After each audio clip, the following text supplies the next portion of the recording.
I now thank the gentleman from Virginia for his patience and yield him. Let me tell you, Mr. Chairman, thank you for the time, and I want to thank the gentlelady from California, because I wasn't here 12 years ago, but I was here 25 years ago, but I was sitting back there and watching the DMCA debate and watching the Telecom Act debate. And so this is fascinating for me, and I appreciate the gentlelady's expertise and all her work. If the gentleman will yield, I'm I happy think to. the chairman, former chairman, and I may be the only members of this subcommittee who were here when the DMCA was approved, and obviously the technology has changed since that time, and so I appreciate your reference. It has, and I want to start by agreeing with the gentlelady in her comments about DOJ. And in 2020, only 4 criminal copyright cases were charged. In 2021, only 5 were charged.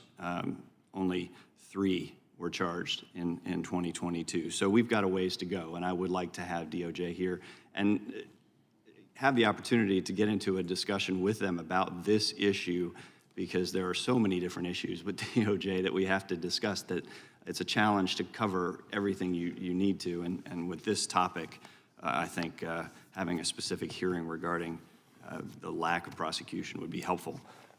But I also want to address your comments about the technology. You said 12 years ago that changes in technology might not be all that significant, but when you're talking about the internet, I mean, 12 years is a lifetime. And I would guess that there have been changes in technology that may make site blocking more feasible, more effective, maybe more targeted. Ms. Temple, can you comment on any of the technological developments in that area?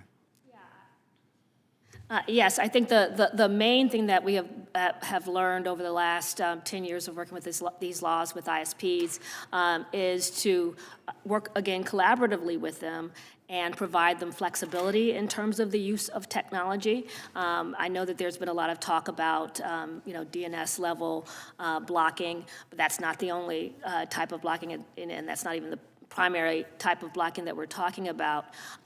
So when we, ask for site blocking orders overseas, we work with the ISPs, and they have flexibility in the law in terms of utilizing the most effective and most efficient and least burdensome type of technology, whether that is DNS blocking, IP address blocking, URL blocking. So that is one of the things that we found to be one of the most effective ways to accomplish it, is to work collaboratively with the ISPs and allow them the flexibility to determine how they will actually implement blocks that don't negatively affect networks. Mr. Schurz, I'll give you the opportunity to respond there and talk about the technologies that are used.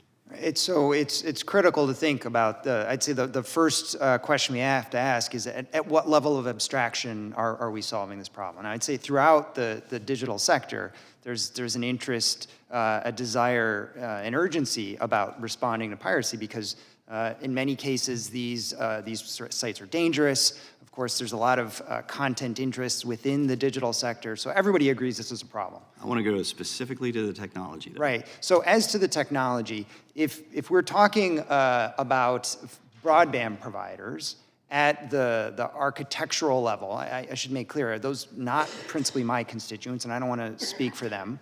I am aware of, and my testimony cites a number of problems with that. For digital services that are at the edge of the network, they, of course, comply with the Digital Millennium Copyright Act notice and takedown, and many go above and beyond that and do allow even live events to pre-identify URL-level filtering to ensure that URLs don't resolve. How many takedown notices do CCIA members who operate content platforms receive in a given year? I don't have that at my fingertips, but the number is in the millions, if not the billions. Okay.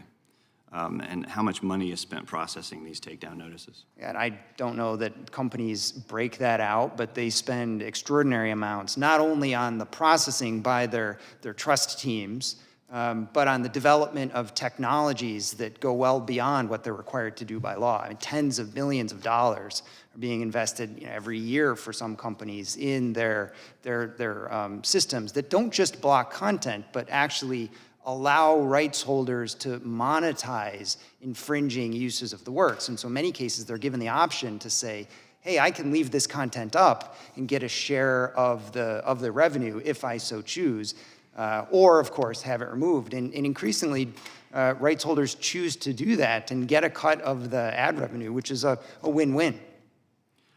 Mr. Chairman, my time's expired. I'd just like to note that this hearing's focused on audiovisual, but copyright piracy impacts several industries, from movies to music to books to publishing. I'd like unanimous consent to submit a comment for the record from the American Association of American Publishers regarding the online copyright. Without objection, so ordered. Thank you, Mr. Chairman.